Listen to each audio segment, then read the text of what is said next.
Thank you for clicking on this video. My name is Kippy, and I'm going to be teaching you guys the basics of editing in a series I'm going to be doing. I don't want people looking at editing like tutorials for specific things.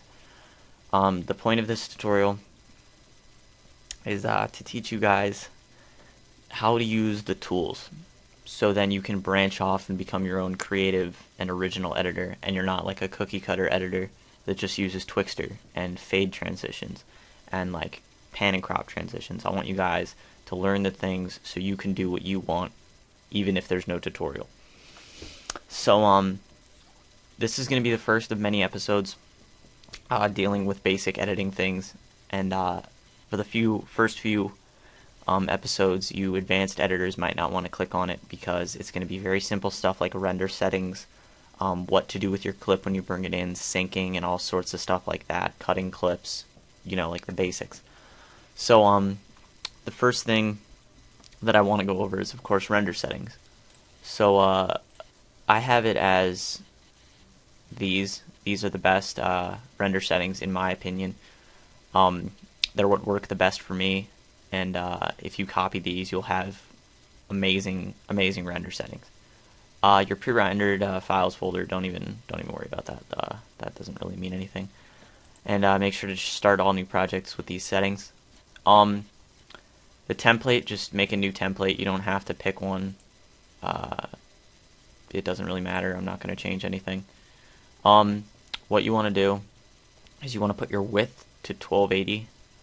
Your field order to none, height to 720, pixel aspect ratio should be at 1.0 and it should be square, rotation should be 0, frame rate, this is important, this is really important, it should be 59.940 double NTSC. Make sure that is that, because that is something the editors need.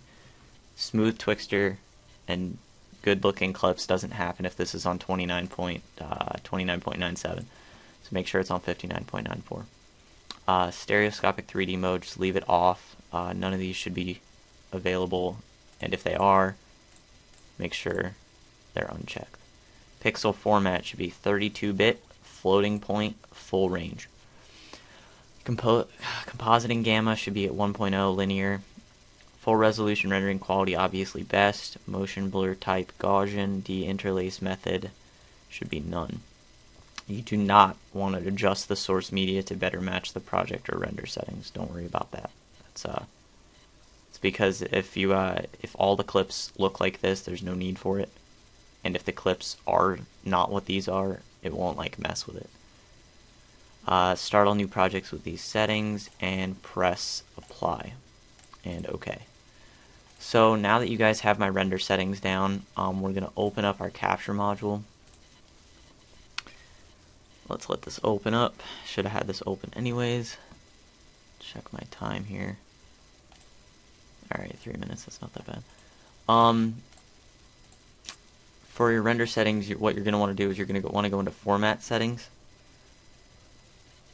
And you're going to want to drag your bitrate to 13.5.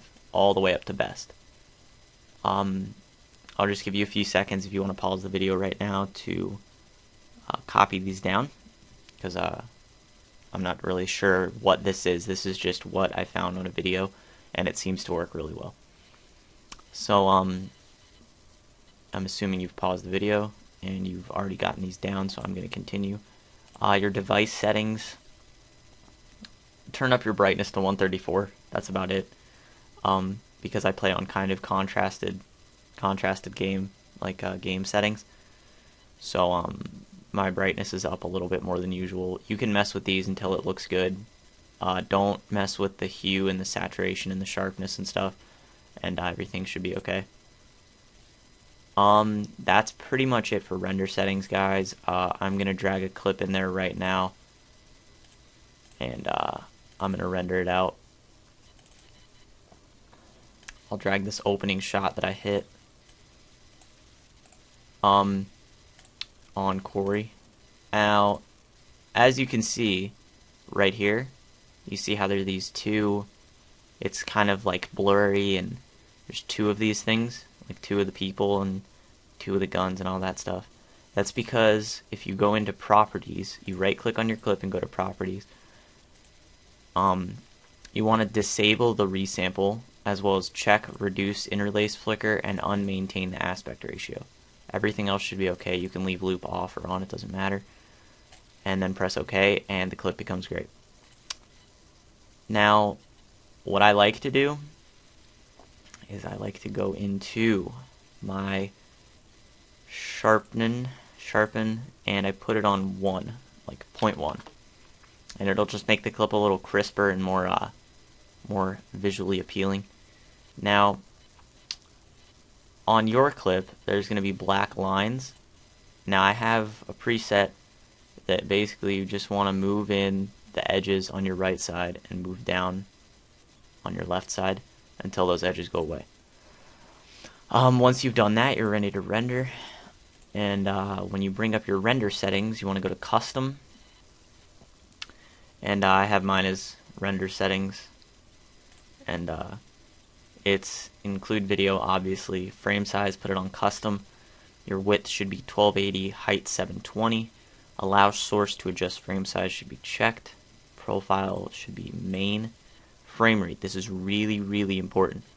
Put it on 59.94. It'll be on something else, and it won't have it in here. You're gonna have to type it, and allow source to adjust frame rate. Field order should be none. Pixel aspect ratio should not even be able to be be adjusted. Number of reference frames should be 4, and then check use deblocking filter. Now the constant bitrate is where this comes in. Now format settings says that our bitrate is 13.5. So what you're going to want to do is you're going to want to go 13,500,000 and then press OK. And you're going to want to render this as main concept AVC AAC MP4. That is the best possible YouTube quality you can have. You can check render loop region only, or you cannot. I'm going to name this tutorial, and we're going to save. And while this is rendering,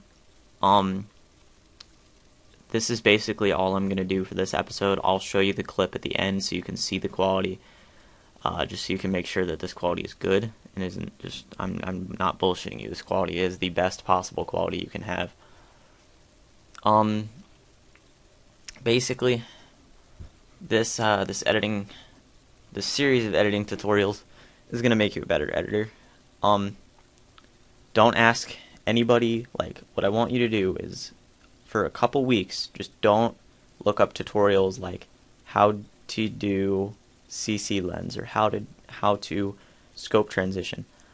I want you to look up how to use pen tool, or how to use the event pan and crop, or how to mask a scope, and then I want you to mess with it. Because if you look up a tutorial and somebody sees that effect that's exactly the same way as the other person's effect, it's not going to be it's not going to look it's not going to be original, and you're going to be just another editor.